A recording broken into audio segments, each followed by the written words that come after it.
Keayaan pandemi kiwari memang geus jadi masalah keur urang sarerea. Kulantaran loba jalma anu ngarasakeun kasusah balu karna wabah ieu.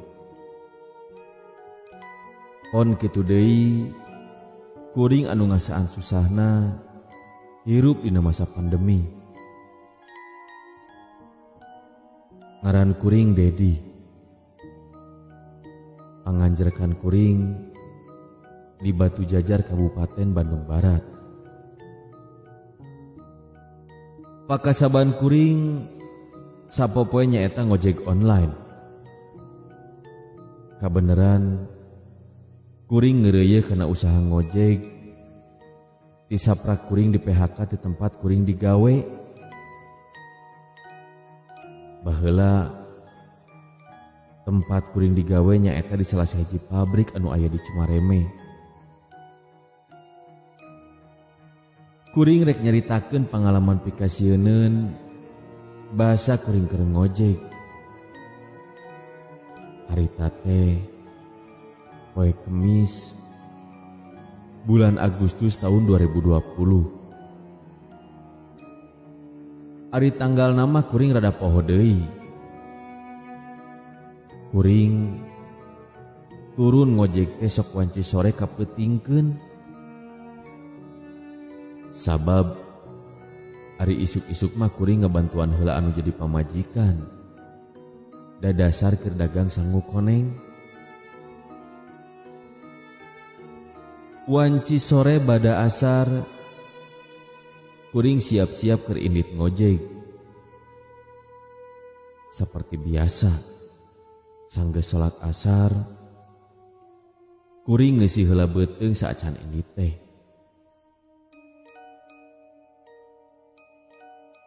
Ari dahar mah saaya-aya we. Da pugu geus biasa keur kuring dahar saayana teh. Komoditi saprak kuring di PHK ti pabrik. Saeutik kudu loba ngirit. Da puguh ti mimiti harita mah kuring jadi teboga gaji anu bisa diarepkeun tiap bulanna. Singket carita, kuring turun ti imah sanggeus kuring make jaket ngojek anu biasa ku kuring dipake. Kuring biasa mah mangkal di hareupeun pasar anu aya di daerah Batu Jajar. Pamikir kuring, ngarah babari di mana kuring menang order teh. Harita cuaca teh rada alem. Siga anu bakal turun pihujaneun. Tambah kesel, kuring bari nungguan orderan. Nya kuring nangkring di tukang kopi. Kasampak aya sababaraha urang babaturan kuring anu sarua ngojek. Cik atuh ngojek teh liar lain cicing wae di dieu. Biar ka mana tuh? Daripada olok bensin mah mending cicing.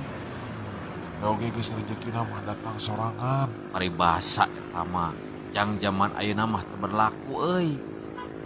Anger we geuningan di teang mah eta rezeki teh datang-datang. Ya da kumaha deui atuh. Ulah ayeuna mah sagala keur disusahkeun. Geus mah hese neang duit. Bating aturan anu teu asup akal deui ah. Bieur lah pokona mah.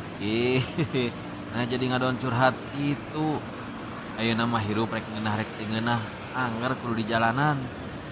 Nah nu penting mah urang bisa salamet we tina fitnah dunya zaman kiwari. Mau zaman corona kieu mah.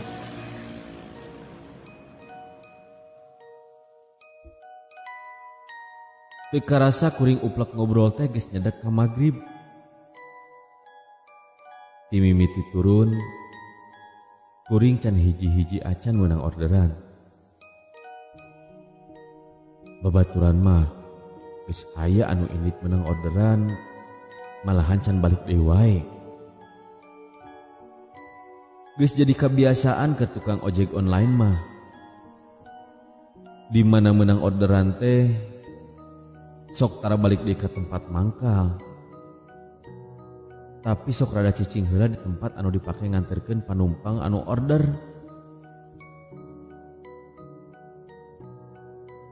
Pamikir nyaeta keur ngirit bensin jeung sugan we aya anu nyanggut di daerah eta. Dan maghrib geus kadenge di masjid. Kuring gewat-gewat muruh ke masjid rek ngalaksanakeun salat maghrib. Pamikir kuring sugan we beres salat maghrib aya rezeki menang orderan. Motor mah ku kuring dipihapkeun di tukang kopi anu kabeneran teu jauh ti masjid anu aya di sisihin jalan.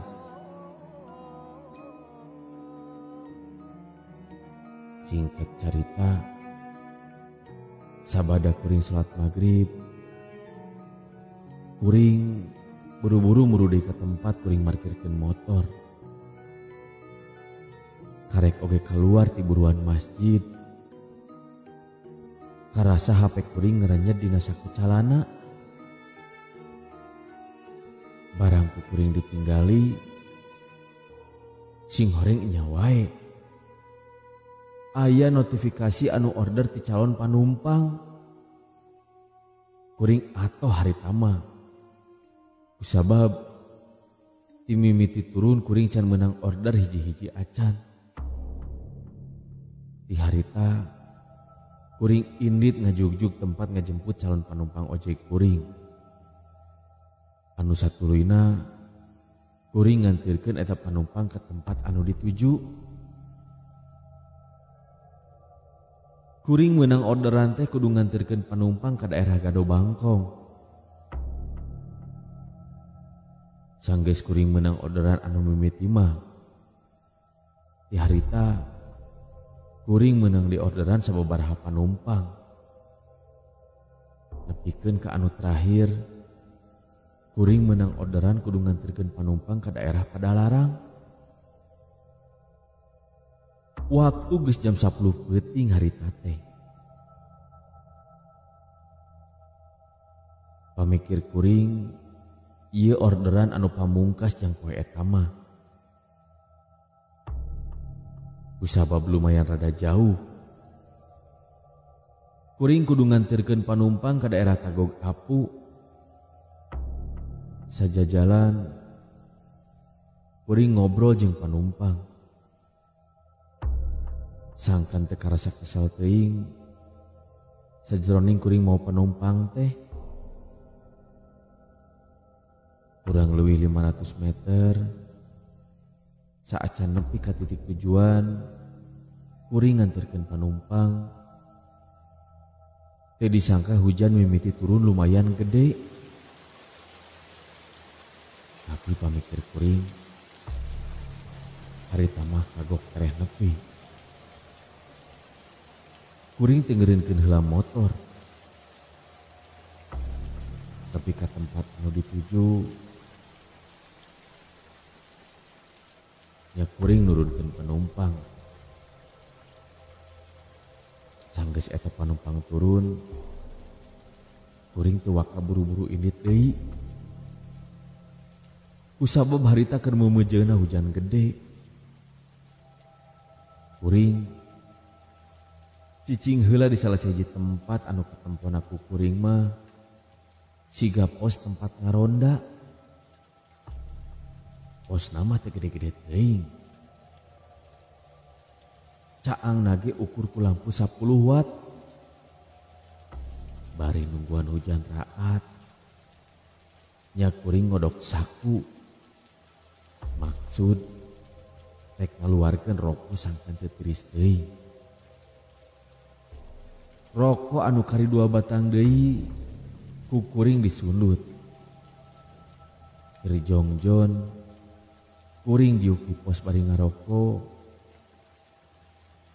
Tika nyahoan ti mana datangna, jol ka sampak sagigireun pos aya awewe ngajanteng bari awakna rancucut kahujanan. Kuring rada reuwas oge, nempo siga kitu saharita mah. Ngan kuring miceun rasa kasihan jeung karuas kuring. Bisi eta awewe anu jol nyampak gigireun kuring ngarasa kasinggung ku pamulah kuring. Manehna make papakean kaluhurna hejo sarta kahandapna make calana bahan kelir hideung.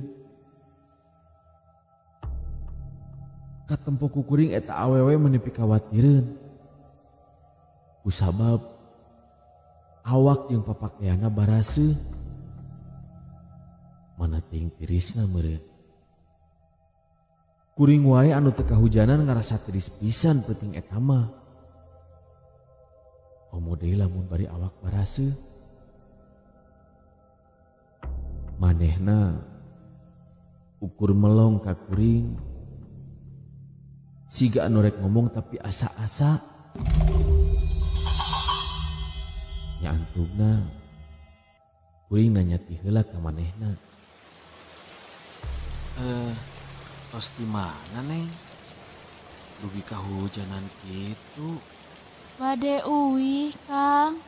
Oh, nah bade uih ka mana gitu Neng? Uih ka Cimerang Kang. Halo? Lumayan tebih atunya. Nuhun Kang. Hayu atuh, pilih bade ngojek mah. Ku akang dijajabkeun. Nuhun atuh Kang.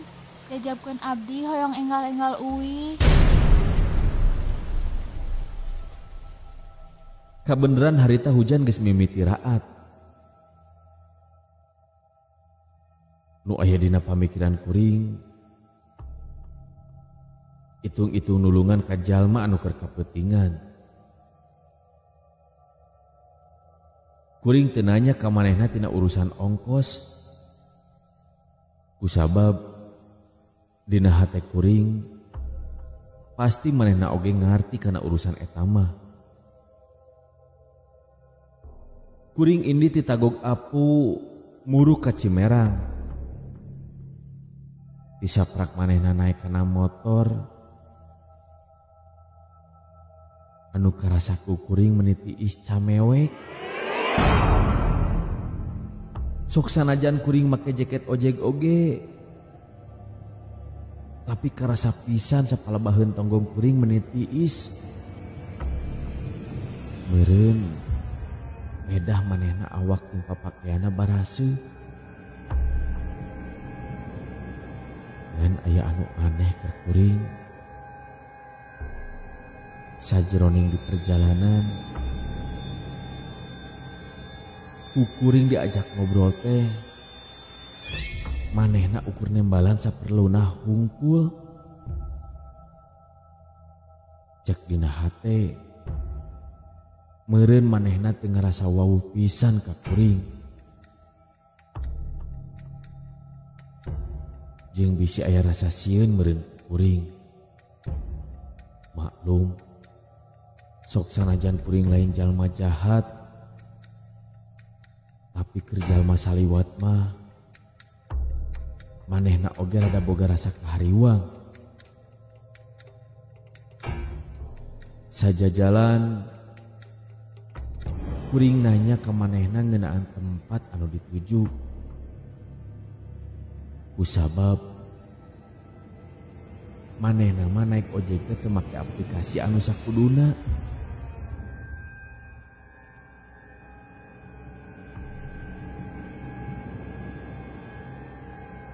Dina cacarita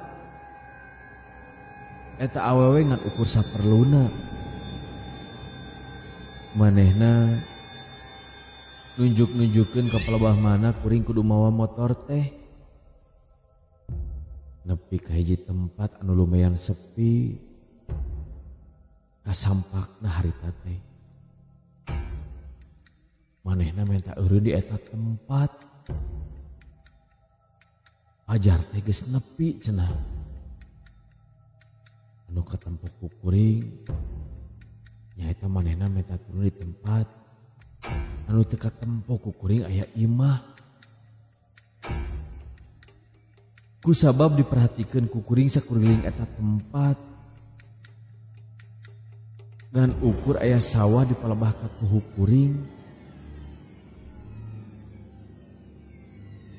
Tapi memang di palebah kenca kuring kasampak aya tembok benteng anu lumayan panjang.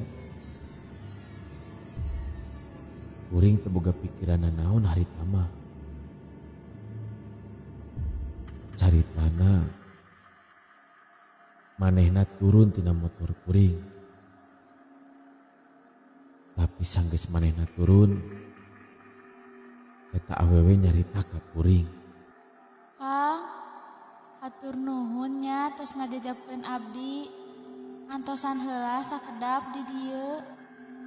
Di ceritaan kitu kuring ukur unggek. Pamikir kuring, meureun manehna rek balik heula nyokot duit yang mayar urut ongkosna. Eta awewe ngaleos ka palebah kenca kuring. Puguh oge nya. Sing horeng dina tembok benteng eta teh aya lawang keur asup. Kan kuring teu pati nyidik-nyidik. Kusabab harita teh kaayaan poek pisan. Lampu di jalan oge teu pati caang.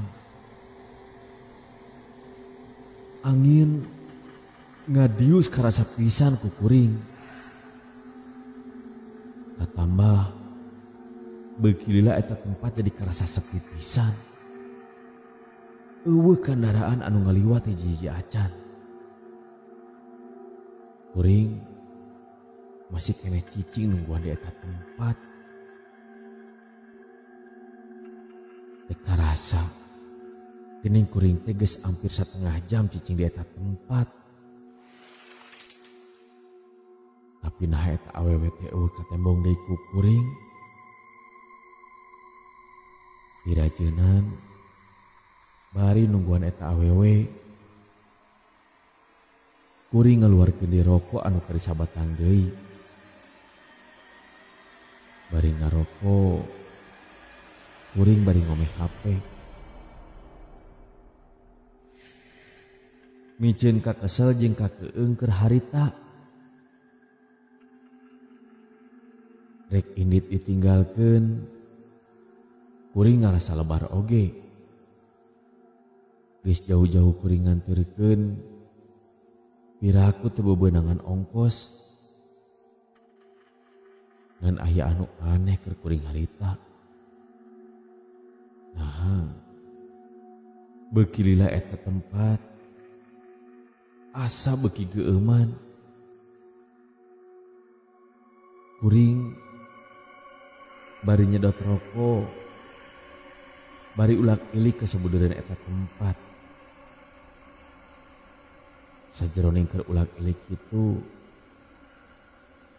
teu kungsi lila katempo ku kuring siga aya lampu maju nyampeurkeun ka palebah kuring.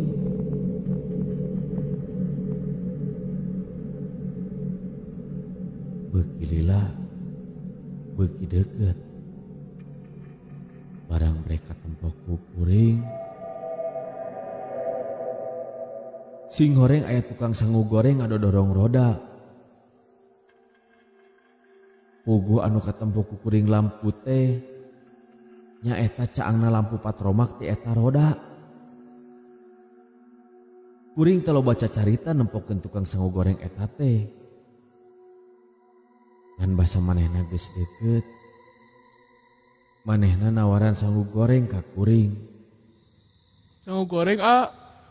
Moal mang karunya pamajikan bisi sasadiaan. Nah, nuju naon atuh sia ngajentul di dinya sorangan. Coba ditupas sepi kieu. Ieu teh puguh ge keur nungguan panumpang. Keur ka jero heula rek nyokot ongkosna. Panumpang? Panumpang naon, A? Tadi kuring narik panumpang ti Tagog Apu ka dieu. Awewe. Manehna turun di dieu. Tuluy asup ka jero lawang benteng eta. Tapi geus 1/2 jam can balik deui wae ieu teh. Ar, Nada tukangan benteng eta mah lain imah, tapi na kuburan a.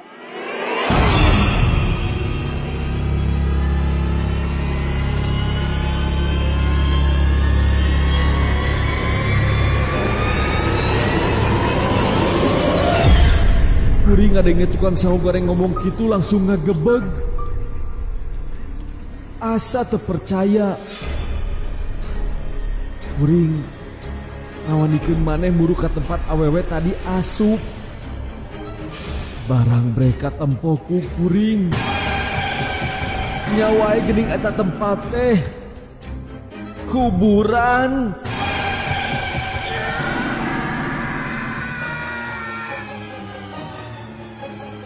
Anta parah deui ningali kaayaan siga kitu mah.